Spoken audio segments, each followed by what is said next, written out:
I gotta fix up chat, but tonight's gonna be exciting. It'll be the epic conclusion of a 3-night journey. Howdy there, Mr. Timidity. Oh, timorous me. I have heard... Oh, I should fix this title to show blind. But I have heard of, Bloodstained. I hear it almost has $3 million. Is that for real? It has a shit ton of money. More money than a man would know to do with in a lifetime. No, not really, but... It seems interesting. I personally don't get excited for ideas. There's many ideas in the world. Fuck, I have many great ideas. I've learned not to get excited for ideas and instead act on them. And judge my actions and my results. So, that's the philosophy I adopt for Kickstarter products. I don't give a shit what you're selling me. I care about what I have to play. And Bloodstained is a neat concept, but it's one of those things where it has reached such a high level of money, well beyond its donation quota, that I feel once you get to that amount of money, a developer has little incentive to make a good game. Because they already got paid! That's my philosophy on Kickstarters, yo.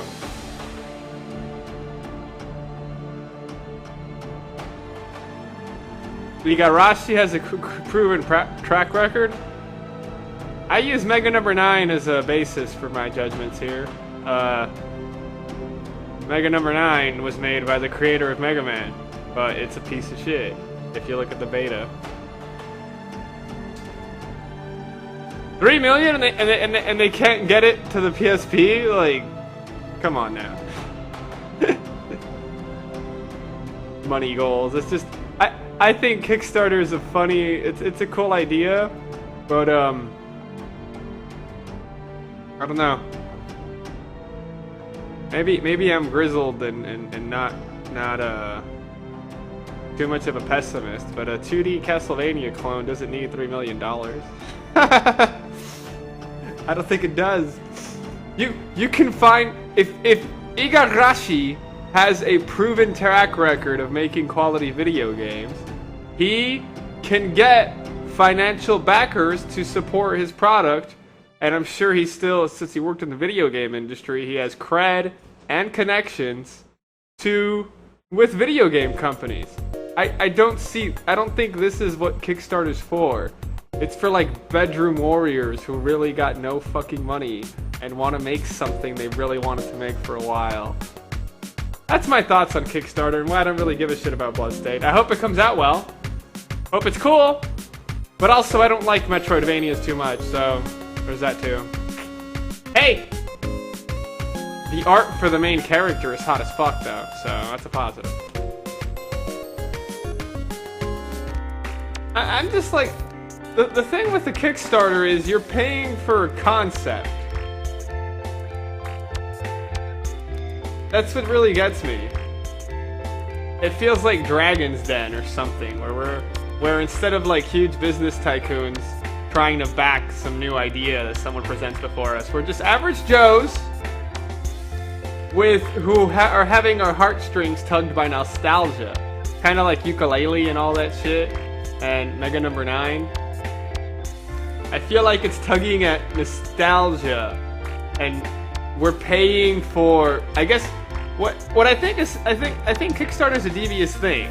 It's a wonderful thing, but it's a devious thing because I may have dreamed of a wonderful sequel for Ogre Tactics, one that's really awesome. There was one called Night of Lotus, but if that sequel never came out, I would have had in my head all these years, a decade, this awesome ideas for a sequel for a game that never received a sequel. And then someone comes on Kickstarter and says, hey, you know those awesome ideas you had? We're gonna make them come true.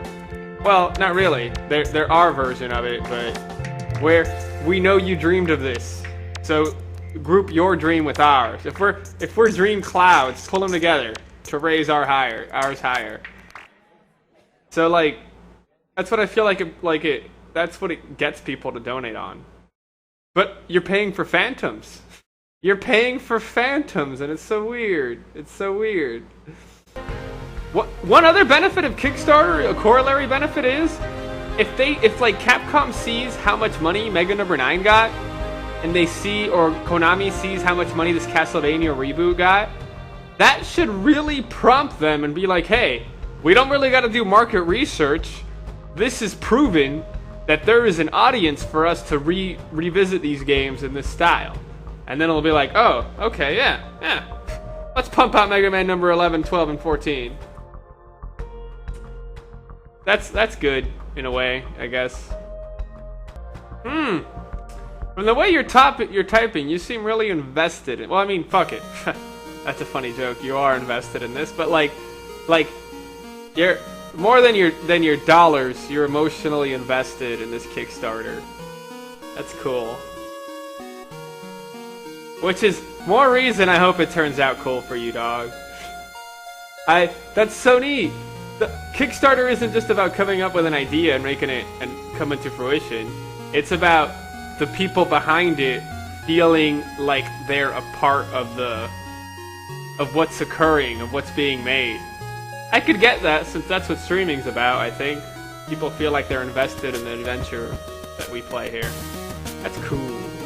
That's cool, but people don't come for this shit. They come to see video games, dog. Bloodstained got $5.5 million. What? Money well spent, I hope. Hope it comes out awesome, but what incentive do they have to make a successful product? They just sold you a dream for money. Like, they've already won. Like, where's their incentive to come up with a great product? I got paid, bitches. See? 5.5 million? Some game makers don't even hope to pull in that much to offset their costs. Like, I just... Kickstarter makes things profitable before they're born. It's like... it's like giving like prize money to a fetus. It ain't even alive to spend it yet. Like, they're asking to get kickstarted. Like a punt on the ass to get going on what they're making. With 5.5, you practically booting them to the moon. Like, they got nowhere else to go. It's already a success, even if it's a bad, terrible game. If they still have passion for the project, it might still turn out alright, but... Is 4 million? Would they not get as good a product as 5 million? Like, where do you draw the line? Jeez.